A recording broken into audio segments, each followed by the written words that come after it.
Yeah, being alone underwater is something else.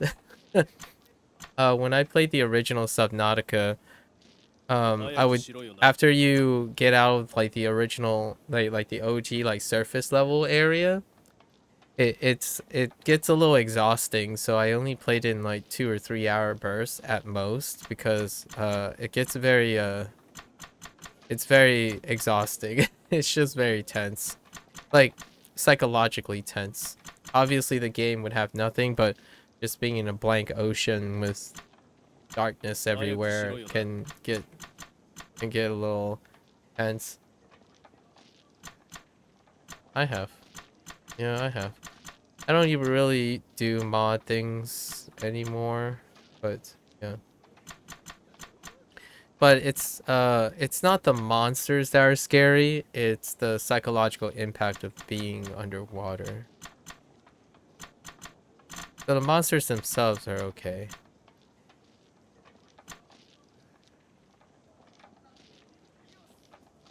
Um uh sure.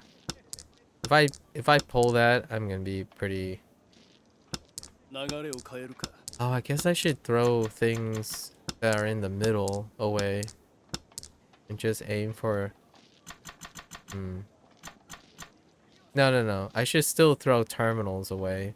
If I don't have terminals, then I go and I toss terminals because they are. Uh, but then, I'm trying to think of what are the odds of throwing away things that aren't redundant yet. So in those situations, what would I lean towards? Probably still throwing away terminals. Yeah, because we wouldn't get them in the completed hand unless it really, unless we have an opportune moment. Closer to terminals.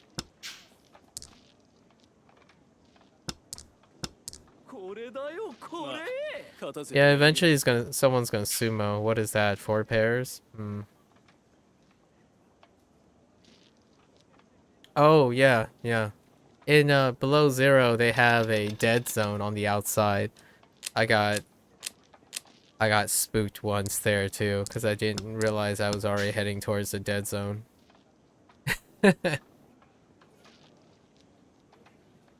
uh, yeah, it's one of those things. They they changed how the dead zone works. The dead zone? Oh, we're talking about Subnautica. So the outer bounds of the game is considered dead zone, and in below zero, it's a lot smaller than the base game. The one time I was like, yeah, it looks like there's more to this map, and then I accidentally ran into the dead zone, and something clipped from the ground, like the way the things spawn in the dead zone. It was in my blind area, so I got spooked pretty bad. Because it wasn't visible, and there wasn't any audio cues. I had no idea I was in the dead zone already. Below zero is about, I would say, 30%, maybe 30% smaller than the base map of the original Subnautica. So because of my expectations, right? It's kind of like one of those things. When you get jump scared, like if it's unexpected, that's the baseline, right? But when you are expecting to be jump scared and it comes off at a different spot, you're even more caught off guard, and that's kind of the idea. That's like the psychological thing that happens. Like when you're Jack in a Box, right? Imagine if the box just pops up randomly as opposed to at the end of the chime, it'll be playing on your expectations, and you are more likely to you're even more consistently startled if it doesn't meet your expectations. Anticipatory jump scare is very effective in Subnautica when it comes to the dead zone. There's a dead zone, and something's come out at you, But because of that, it can randomly come out at you. Or you can say like, I'm safe, right? You keep thinking you're going and say, I'm safe, and suddenly you're not. That's also the best type of fright, in my opinion. It gets your heart pumping. I enjoy those moments. It's just it doesn't happen very often in normal life, you know, because it's one of those moments. It makes you feel alive. You spend so much time being a consistent person. Having experiences like that can really remind you that life is amazing.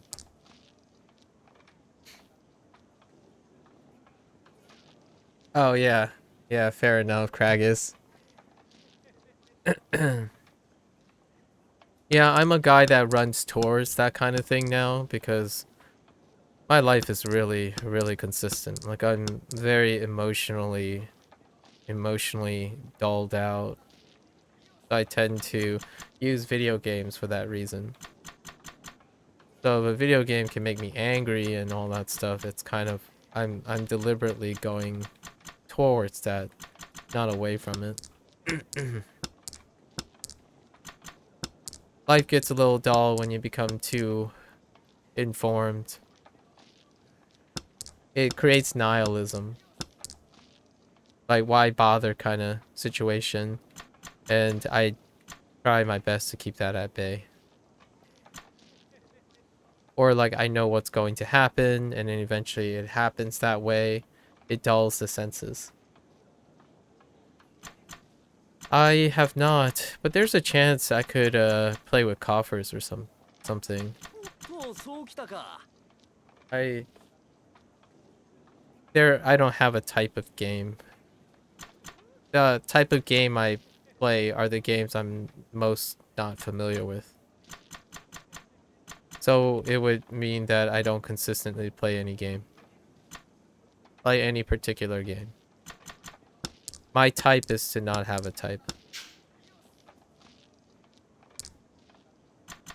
So in but it's within a project, right? So my project right now is to evaluate and play the legacy of RGG, right? So I go out to do something, but that how long that experience is will vary.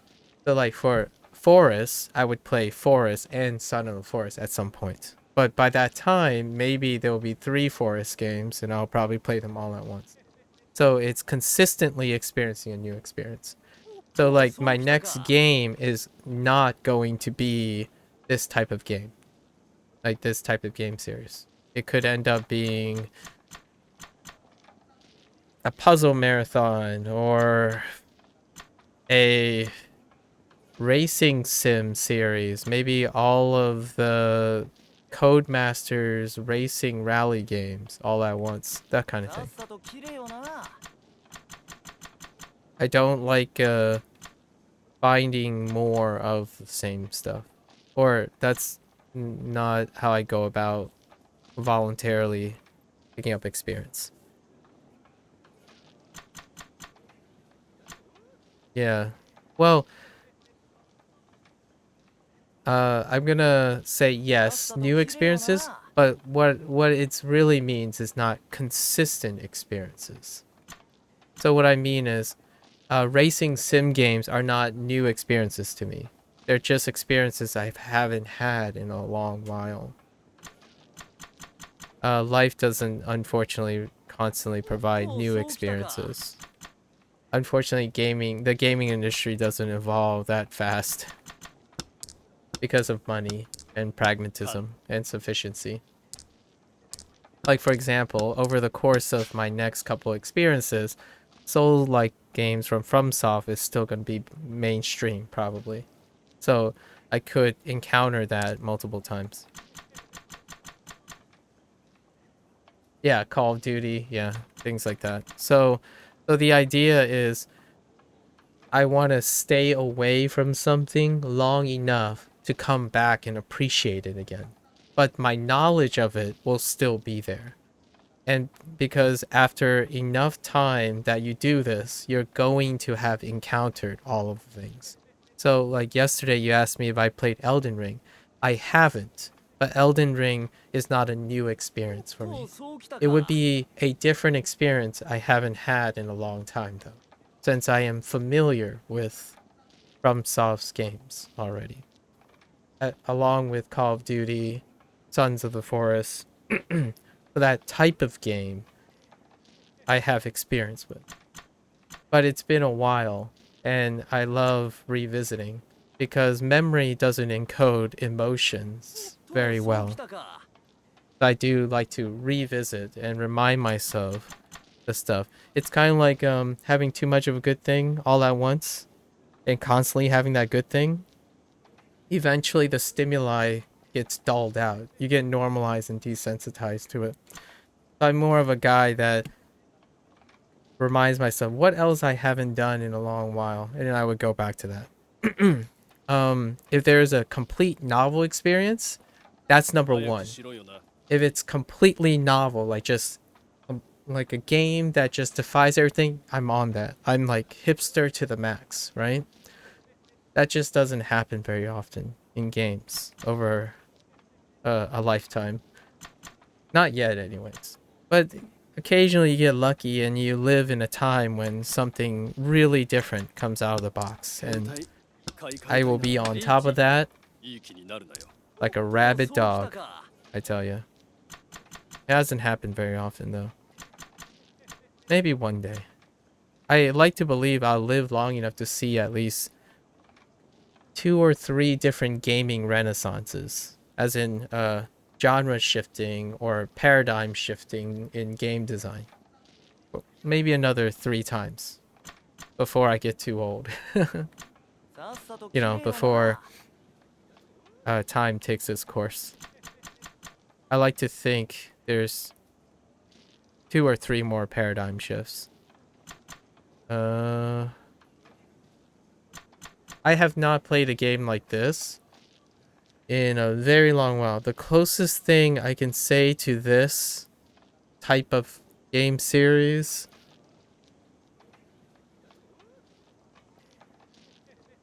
is the original Assassin's Creed. Probably. And that's over 2 decades ago. So, yeah. Or close to 2 decades, sorry. Close to 2 decades. It's more like 16 years ago or something. So it's been a while. And that's why it's fresh. You know, I get some nostalgia tugs. Understand, I get to reflect how these designs had changed over time and all that. Yeah. So, the original Assassin's Creed was one of the PlayStation 3 first gen line of games. So yeah, it's getting close to 20 years ago. It's getting close to 20 years. I would say, what, 16, 17 years? Maybe even more. But yeah, 16, 17 years, I would say. That's about right. Sometime in my college years. And I did not own the PlayStation 3. My friends did. I stopped buying consoles at the end of PlayStation 2, so that was even before I left for college, because college is, you know, Boston, whatnot. But my friends, they were much more enlightened about how to enjoy life than I did when I was a kid. When I was younger, I had it might sound like everyone's like, oh yeah, money, you saved up money and stuff, but I didn't enjoy that.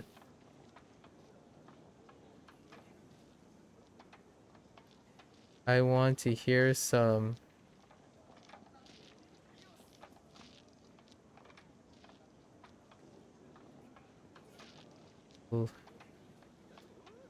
Platon? Oh, you mean like Plato? Like philosophy level takes?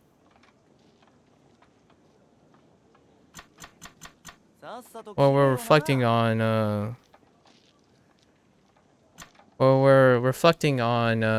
the the aspect of youth perspective on the idea of valuing entertainment. So English is I think of mowing lawns to buy a ColecoVision in '82 as just a handful of years ago. Yeah, so when one does retrospection, right, psychologically, I wish there were more Lovecraftian type horror games. They are back on the rise. Although it's still a niche thing, right? So, there's no shortage in terms of the volume in niche gaming, but in terms of like the mainstream appeal, not so much. It's more, I mean, Scorn was a more recent one, but that's technically Giger stuff, right? Or Geiger stuff, which is still influenced by the whole Lovecraftian time period. Yeah, when I was young, uh, my friends knew how to reinvest and use their money to engage in hobbies. Not myself, though. Gorn is cursed. Well, if you're approaching it from a input mechanical standpoint, perhaps. But that's being very narrow-minded from its vision, right? If you're talking about the whole that cursed thing. But in terms of its visual presentation, is unprecedented, very unprecedented. I might even make the argument that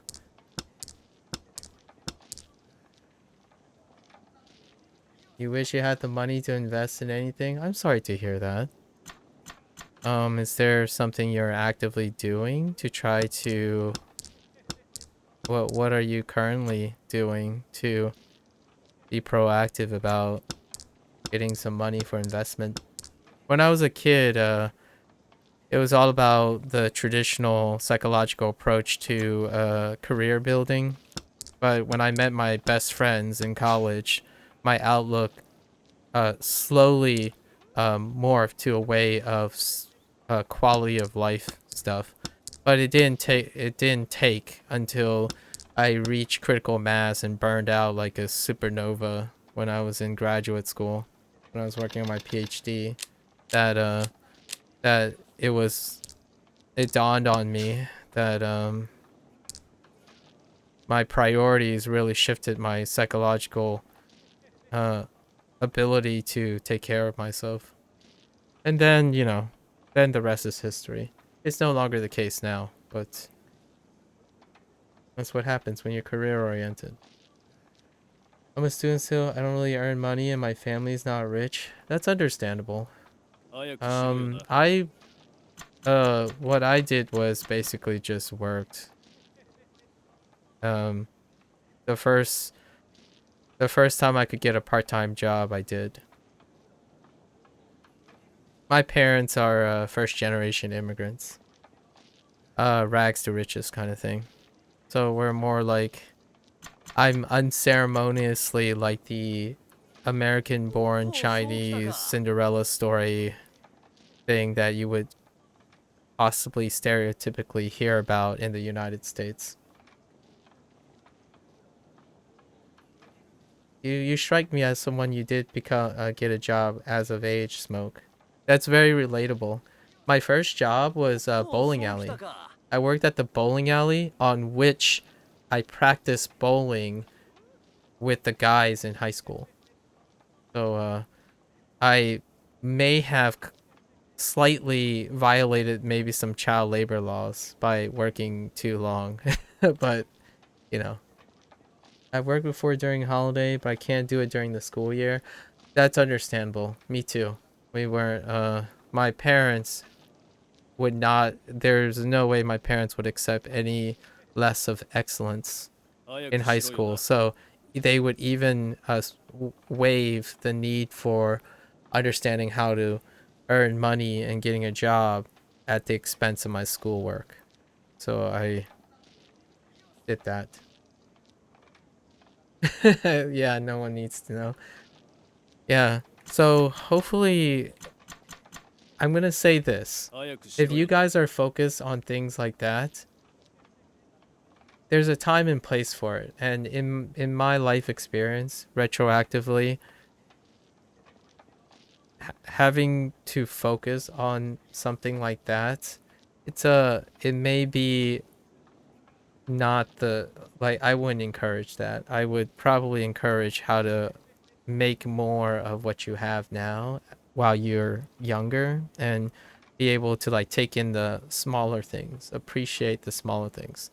When it comes to 早くしろよな。investments, like how to invest, getting a job, career focused thing, that does take a lot of hindsight, and life experiences tend to will help you feel more and more comfortable over time. Generally speaking, from a like a child development psychological approach, you'll become less and less さっさ anxious と切 and れよ as you な。 build experience. But looking too far ahead, looking too far ahead is going to burn you out, very likely, which is what happened to me. I I mean, don't get me wrong, it was great. It was a fiery ride, but I burned out pretty early in life because of forward looking, constant forward looking. Smile. Try to find ways to make yourself smile. You know, try to find things that already work, and then focus. You can choose to focus on them and make them more and more efficient over time until specific pivotal life events guide you towards your とう next そうきたか。 journey. And then at some age, I'm gonna say mid 20s to early 30s, you can consolidate those and then ultimately have less anxious approach to future seeking, like starting a family さっ and さと whatnot. 切れよな。 So it's nice to focus on the present when your experiences can't guide your future yet. But once you get those experiences from focusing on the present, it gets better. Yes, definitely enjoy your 20s. That sounds more laissez-faire than I've ever heard anyone talk about life. It's actually the opposite of laissez-faire. So 早く laissez-faire しろよな。 is talking about letting things happen because they're meant to happen, or they're gonna trickle down to you. But what I'm saying is to be proactive in the present and not concern yourself about the future. So you are actively participating in the present to make opportunities for the future, but you don't know what those opportunities are yet. Laissez-faire is taking a hands-off approach of your present and hoping that everything works out. 早くし If ろ you よ know what な。 I mean. Like, I'm not telling you everything's going to work out. I'm telling you about a perspective shift in your youth versus an older person. An older person tends to have the ability and the legacy to reflect and guide their future, but focusing on the present is being more proactive when you're さっ inexperienced. さと切れよな。 I'm not suggesting that's the best course of action either. It's a suggestion. One part of youth, a lot of times, and part of inexperience is you're looking for the best of something or avoiding the worst of something.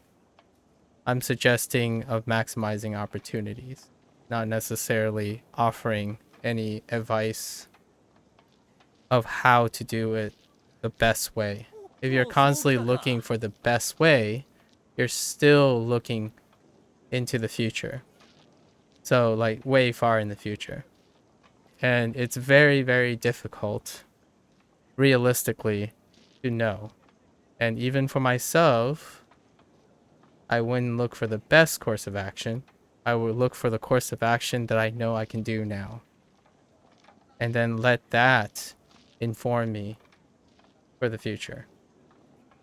So while you're looking for an action, you're not making action. You're not さっさ being と切れよ proactive. な So when you go online, you talk about like what's the healthiest way to gain muscle in 30 years, or how do I stop myself from getting cancer in 40 years? While you're doing that, you are not gaining experience. You are hypothetically focused on something that may or may not happen, and you are not actively working towards it the longer you spend. So とうそうきたか I am here to suggest various things that may inspire you to do something, but I don't know what that is. The idea is to offer you as many sources of inspiration to move you into action now instead of brainstorming and theorizing what would happen many years down the road. You can choose to do that still. I'm just suggesting an alternative perspective. So it's not the best or the worst. I can't make that guarantee. No matter how old I am, I won't be able to predict the future. That kind of thing. My advice generally, for me, my bias is that I would encourage people to make actions now that increases the highest probability and opportunities later. And that's it. I don't know what those opportunities are, but the more opportunities you have, the more likely that they'll work out. So if you go into the future with 30 tools developed today, as opposed to focusing on the one tool you think is the best and work on that, that's putting all your eggs in one basket and hoping that one tool will work out in the future. The likelihood of the opportunities involving one tool that you refine to mastery versus 100 tools that may be a little rusty here and there, but you'll still have a higher baseline and a more consistent probability of any of those tools being applicable to your future than that shiny one method that you decided is the best without any form of hindsight. And even with 36 years of experience for myself, as someone who has objectively met the end of their educational career, I still would not gamble that. So each day I continue to try to experience and develop more tools. So when something goes wrong in the future, I'll have applicable skills.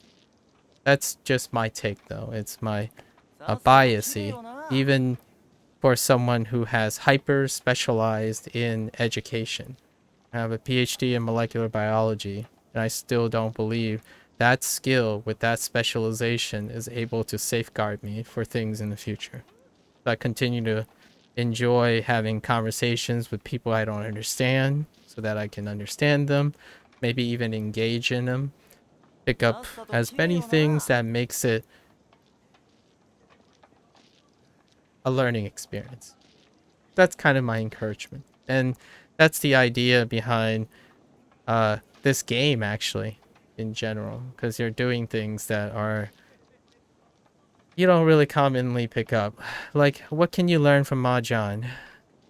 If you ask me, the first thing that comes to mind, it's not understanding how the game is played. That's not my first learning lesson from playing Mahjong. How to gamble. 早くしろよな。That's very that's very pragmatic. So, I've played a lot of games in my life, and I don't focus on pragmatism anymore. So when I approach a game, I don't initially think about how I'm going to win the game, how I'm going to play the game. I start wondering about the significance of the game, the why I'm interested in this game. How did I come about this situation where I'm playing this game? How does this fit in a bigger picture, right? And then, you'll learn how to play the game, but as you play, that's something very commonplace, right? You learn to win. That's something you practice a lot. but have you challenged yourself to understand if how this game is going to fit significantly into your life?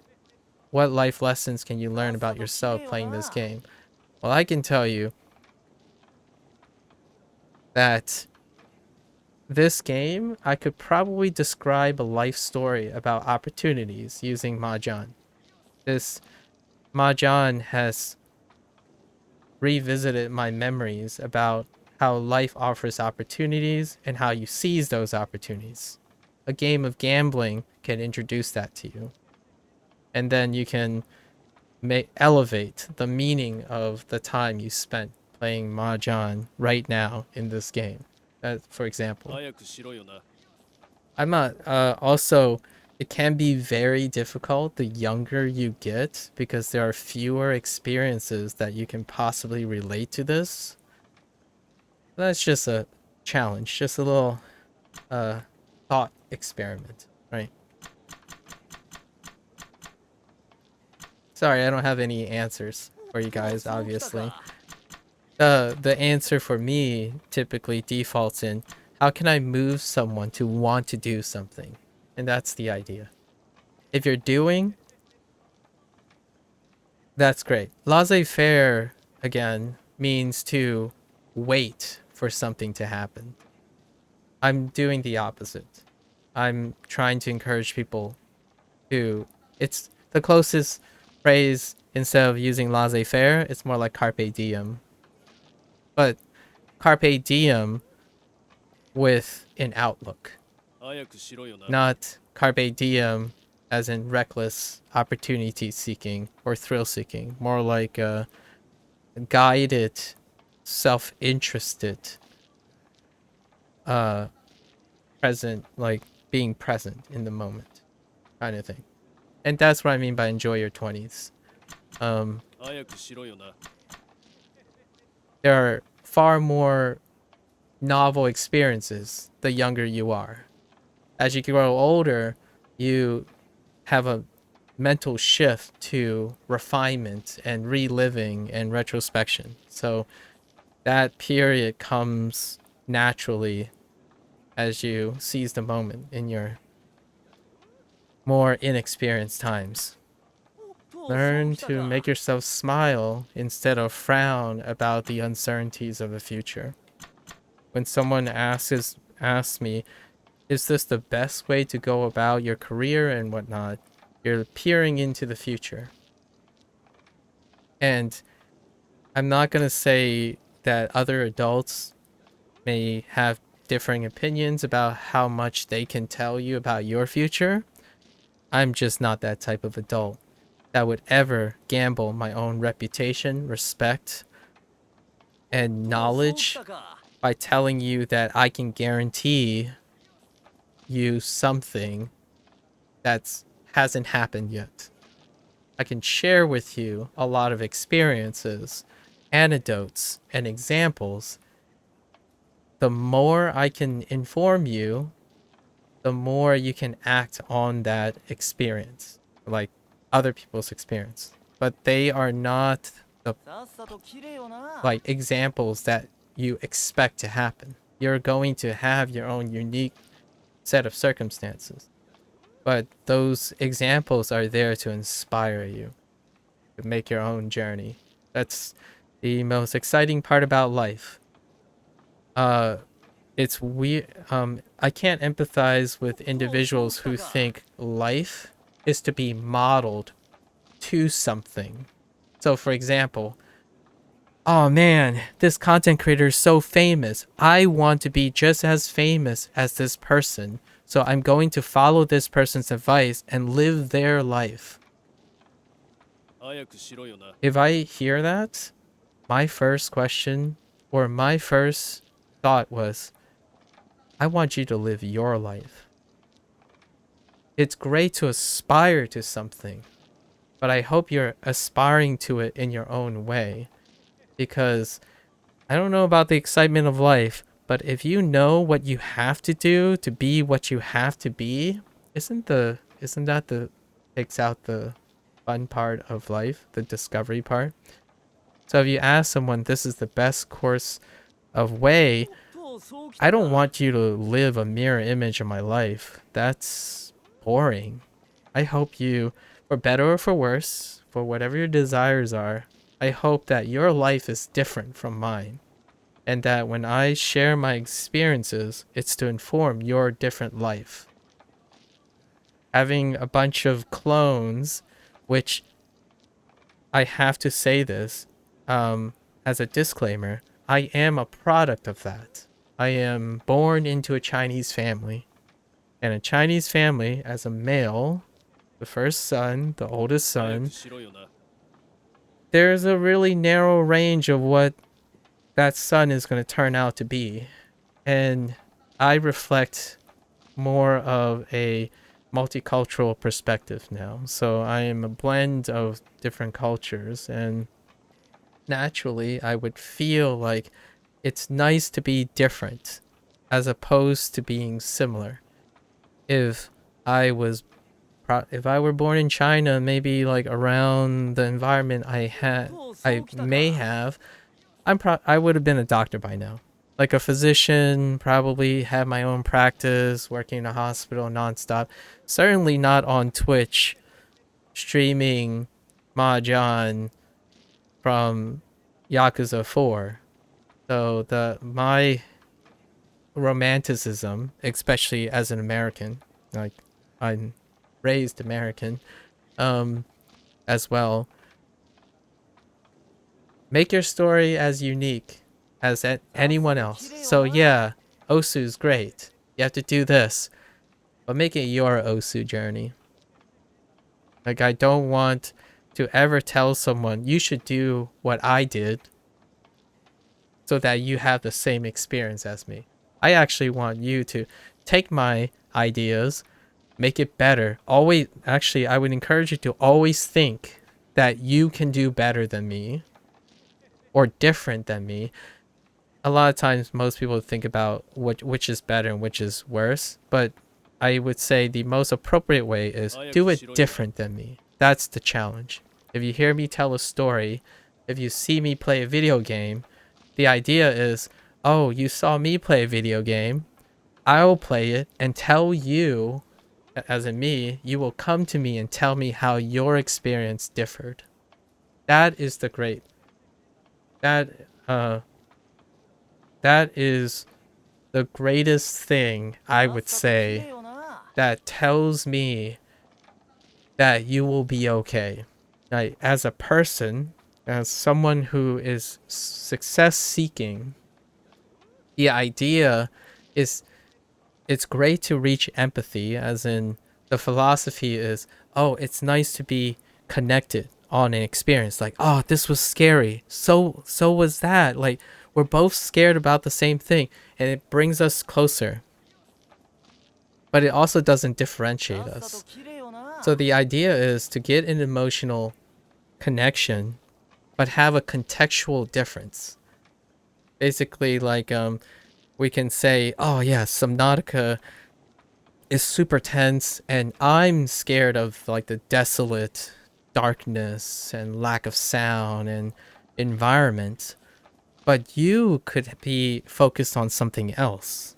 And that's what makes it very rich. It makes it brimming with intrigue. Now I'm interested in trying to figure out how your feelings connect with that context. 早くしろ And よ if な someone approaches me, like especially a younger person who approaches me where they are able to bridge this,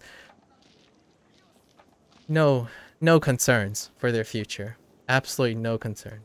Because they're thinking as an individual while having the capacity to be to bridge a connection interpersonally.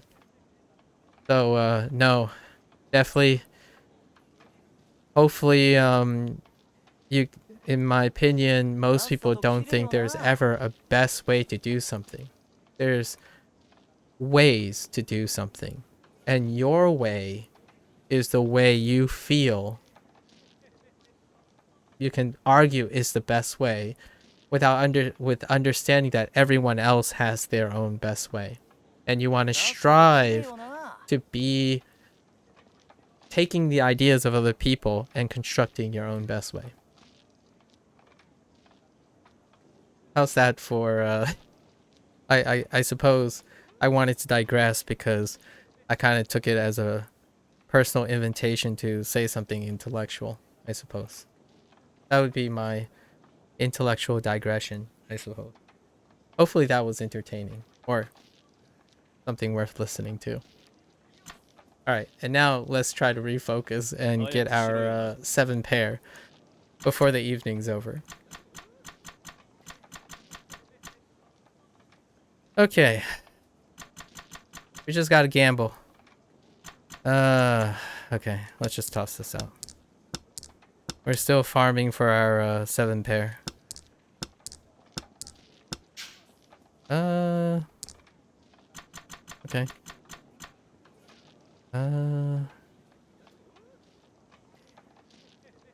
Alright. Oh, that's gone.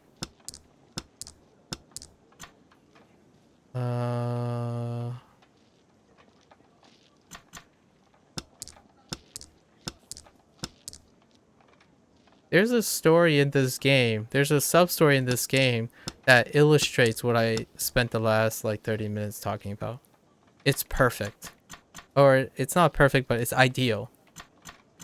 We already talked about it when we did the sub-story though. It was one of Akiyama's story about conflicts of interest and imitation between mentorship and the mentee, the one that's listening, like student-teacher relationship and education. It was illustrated super well in Akiyama's sub-story with a particular apprentice. And it worked out really well. They really written it just sufficient enough to get the idea across. It's about creating your own path while taking inspiration from someone who feel really well kept, well positioned to educate you, but it's not to create dependency.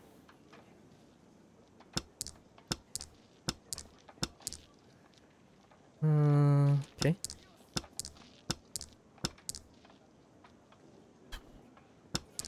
This one's the closest, I think.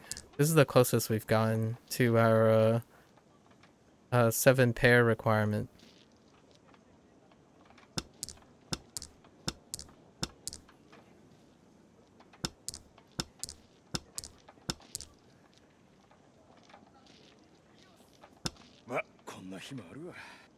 That's okay, Saijima. That's okay. We're looking for 7 pair. Yeah, that was the closest we got. We're it's tied. We were 2 tiles away from 7 pair. All right, let's continue trying to farm this.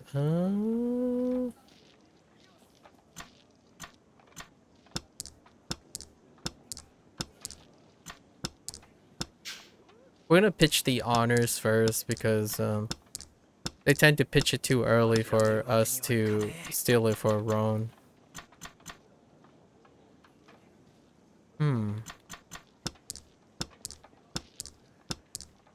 This is a good early start.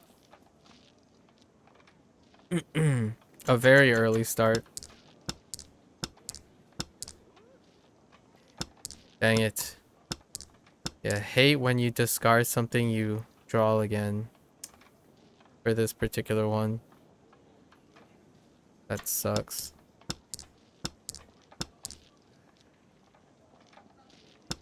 Yep. We would have been 2 pair up. Wow, this one felt bad. We drew 2 that we discarded. Just because we were playing the odds. The 6 didn't feel as bad because it was our first tile. And we had to go first. So we wouldn't have known. No foresight.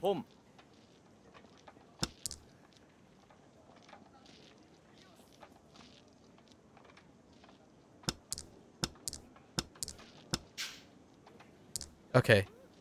We got lucky there. Someone already had an 8.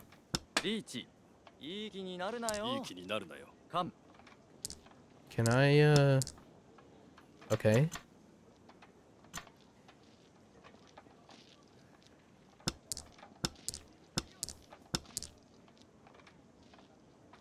Dang it! Game, please. Why you have to punish me? That's 3 pairs. We would have been done. We would have been done, man.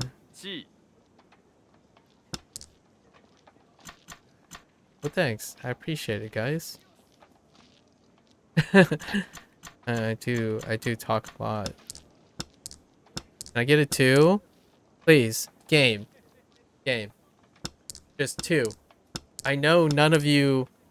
Oh my...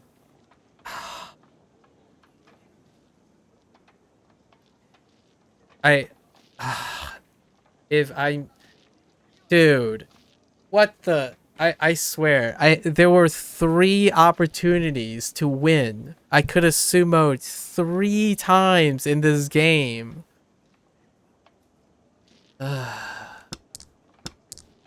Oh, there it is. We did it. We're done. It's fine. We got the 2 anyways. Because I was expecting one of them to throw a 2. It's more likely. Alright, we got it. We got the 7 pair. It's fine. Done. Easy. Done. That's how you maximize opportunity.